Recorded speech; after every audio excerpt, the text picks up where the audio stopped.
lalo na yung head nila na si Romeo Brownie. Hindi ko siya tatawaging browner kasi isa siyang brownie, aw, aw, aw.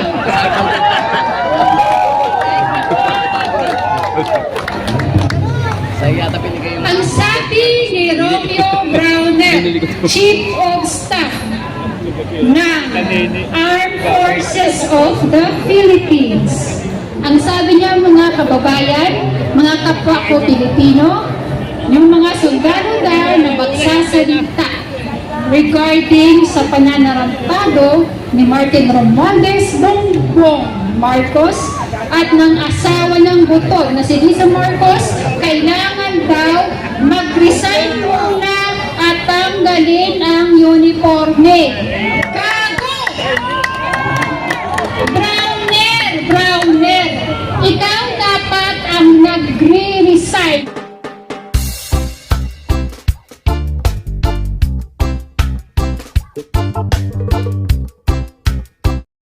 Namasahe po ako dahil gusto kong ilabas ang aking hinaing bilang isang Pilipino at bilang isang taxpayers. Ikaw, Martin Romualdez, putang ina mo.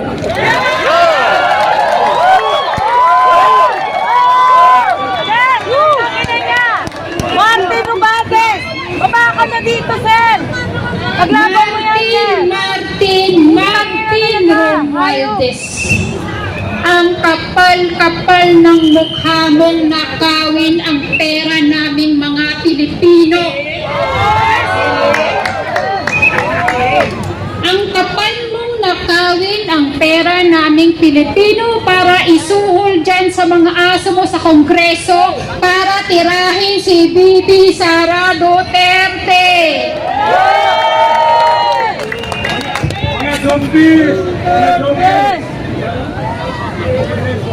Tang-ina ka, yung tax namin, sinusuhol mo dyan sa mga congressman na binubuhay sa kanilang mga daos na kabit na mga artista. Labasan ba ho? Labasan na! Ina mo! Ayop ka! Balita ko nga, sabi ni Maharlika, si Ivana Alawi daw ay isang alam mo na. Tayo dyan!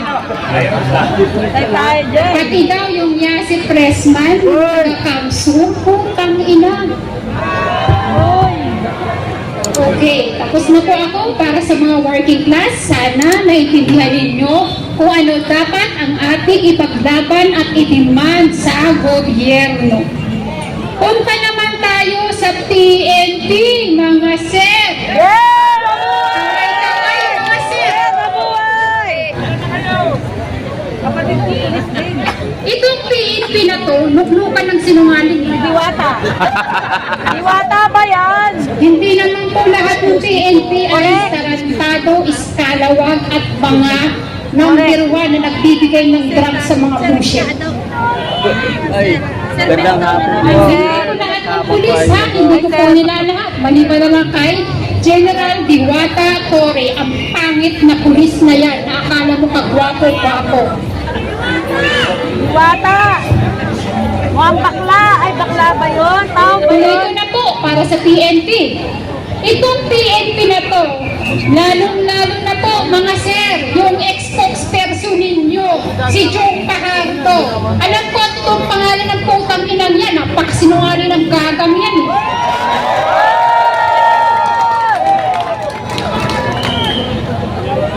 Gaga siya? Hindi ba niyo napanood yung video?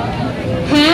Siya pa ang may gana. Kayo pa ang may ganang magkaso sa BPS ni Vice President Sara Duterte. Tangina niyo yung pulis niyo, munti ka ng saratuhan yung Vice Presidente namin.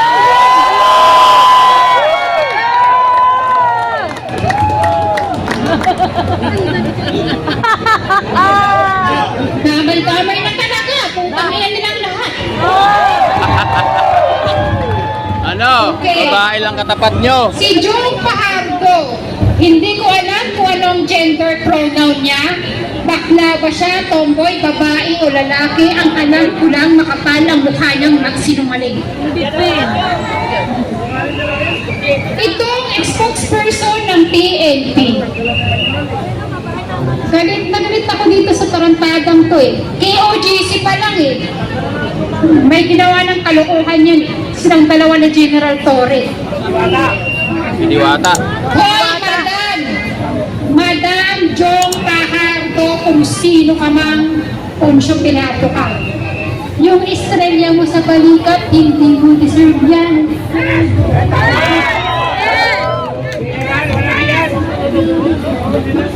Nagpakaaso ka kay Marvin, yung baklang Marvin na yan, para kaon ka lang ng estrella.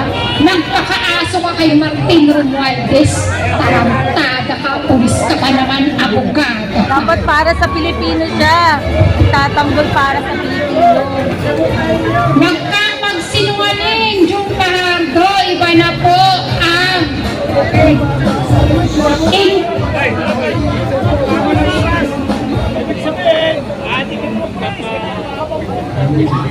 Wag po, ganon, madam. Wag po. Pagbibintangan mo pa kaming bayaran, 200 pesos, pupunta kami dito. Ako pupunta dito para sa 200 pesos. Masinungaling kayo. 400, 500. Ibalay namin yung vlogger niyong yung kalbo, baka yung pa yung inutusan yung manira dito sa amin eh.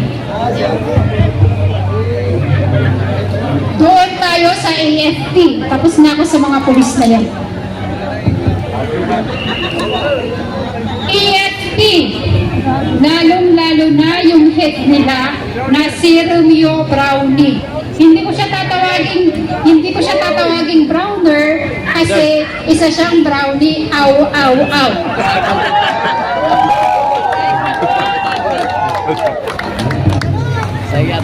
Ang sabi ni Romeo Browner, Chief of Staff ng Armed Forces of the Philippines.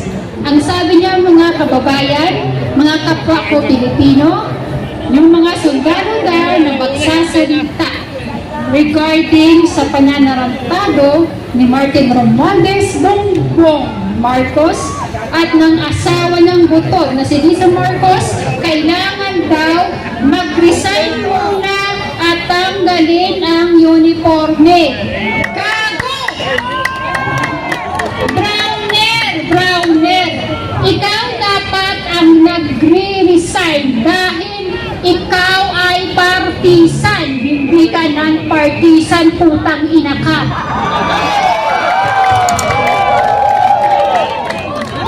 Huwag mong idamay ang mga matitinong sundalo, Browner, kasi hindi sila katulad mo. Bakit?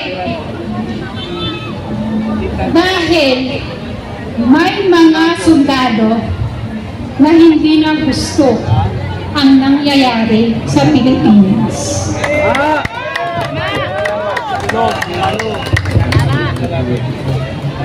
Sana kung ano ang hinaing naming mga Pilipino, sana naman, Romeo Browner, mag-isip ka naman, saan kami tatakbo?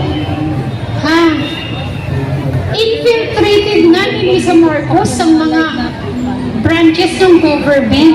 Sabi nga ni Pangulong Duterte, di ba, kung napanood mo yung press con niya, ang mga Pilipino wala nang matakbuhan. Kayo na lang ng mga sundalo. Bakit?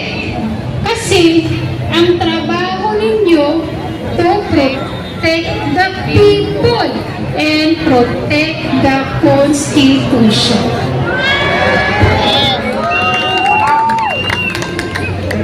Mga kababayan,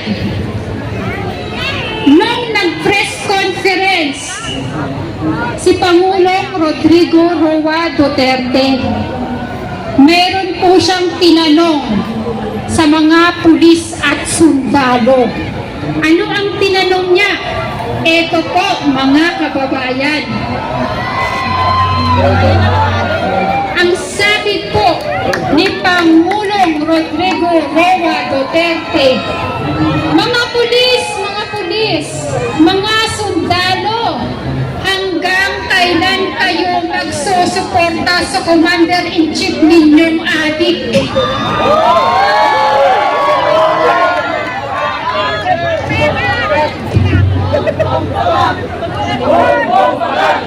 Bongbong bangag! Bongbong bangag! Bongbong bangag! Bongbong bangag!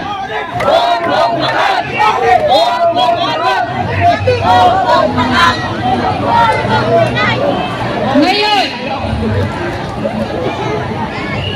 kami pong mga Duterte supporters tumugon po sa panawagan ni Pangulong Duterte.